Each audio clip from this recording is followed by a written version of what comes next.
আমি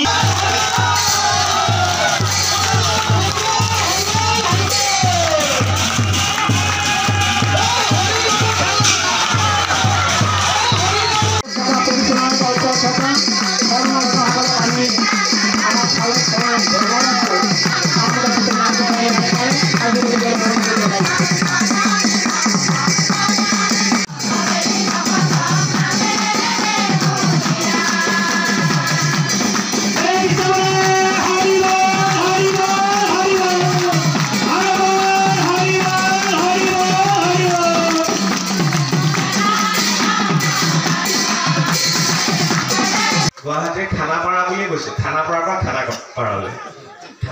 খানাপাৰালৈ ৰাতিপুৱা উঠিছোঁ হিৰক আহি পেলাই জগাইছে উঠক যাব হ'ল বিচনাৰ পৰা জাপ মাৰি উঠিছোঁ বোলো গাটো ধুই যেনে তেনে ঠাণ্ডা কালি ৰাতি আকৌ বৰষুণ আহিছে ন অলপ বেছিয়ে ঠাণ্ডা পৰিছে তথাপি আহি সময় পালোঁ একদম মই বোলো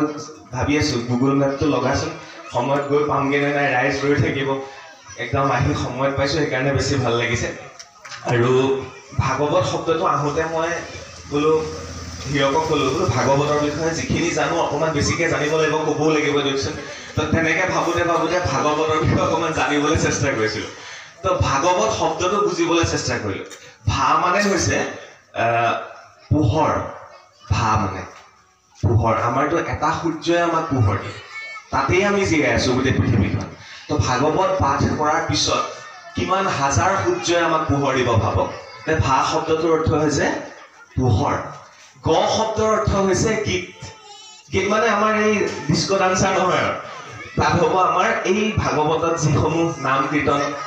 হ'ব সেইখিনি আমি শুনিব লাগে তো ভা গ মানে গীত হৈ গ'ল তাৰপিছত ৱাপ মানে বৰ্তি থকা এই বস্তুখিনি আমি বৰ্তাই ৰাখিব লাগে আমি পোহৰ লাগে আমাক গীত লাগে আৰু তাৰপিছত আৰু এটা সুধিলোঁ শ্ৰদ্ধা ধৰ্মপন ৰাইজ আজি আমাৰ 22 সংখ্যক মাঘ মাহৰ পূৰ্ণিমা তিথি খানাপাৰা চুবুৰীত আমি আয়োজন কৰিছিলোঁ এয়া আমাৰ প্ৰথম কাৰ্যসূচী ইতিমধ্যে আমাৰ সমাপন হৈ গ'ল ৰাতিপুৱাই আমাৰ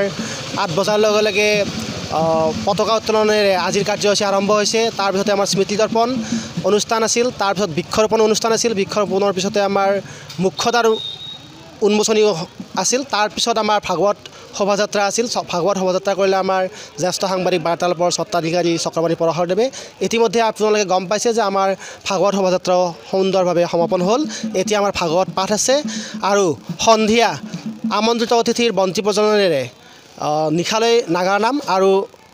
নাগাৰা নামৰ পিছতে অসম সংগীতেৰে আজিৰ অনুষ্ঠানৰ সামৰণি পৰিব আমাৰ চুবুৰীত একেৰাহে 2002 বৰ্ষত যেতিয়া 3জন মহান ব্যক্তিৰ একে মাহত 3টা মাহত 3জন ব্যক্তিৰ মৃত্যু হৈছিল তেতিয়া আমি মেজিগুৰিত আমি সংকল্পবদ্ধ হৈছিলোঁ যে আমি 2003 বৰ্ষৰ পৰা আমি আমাৰ মাঘ মাহৰ পূৰ্ণিমা তিথি আমি আমাৰ চুবুৰীত অনুষ্ঠিত কৰিম আৰু তেতিয়াৰ পৰাই আজি ৰাইজৰ সহযোগত আমি 22টা বৰ্ষ অতিক্ৰম কৰিলোঁ আপোনালোকে দেখা পাইছে আমাৰ শোভাযাত্ৰাত প্ৰায় 1000মান মানুহ হৈছে আমাৰ চুবুৰীৰ সমূহ ধৰ্মপাল ৰাইজে অংশগ্ৰহণ কৰাৰ লগতে আমাৰ ওচৰ চুবুৰীয়া গাঁৱৰ লগতে আমাৰ অতিথিবৃন্দ আমাৰ আজিৰ শোভাযাত্ৰাত অংশগ্ৰহণ কৰিছিলে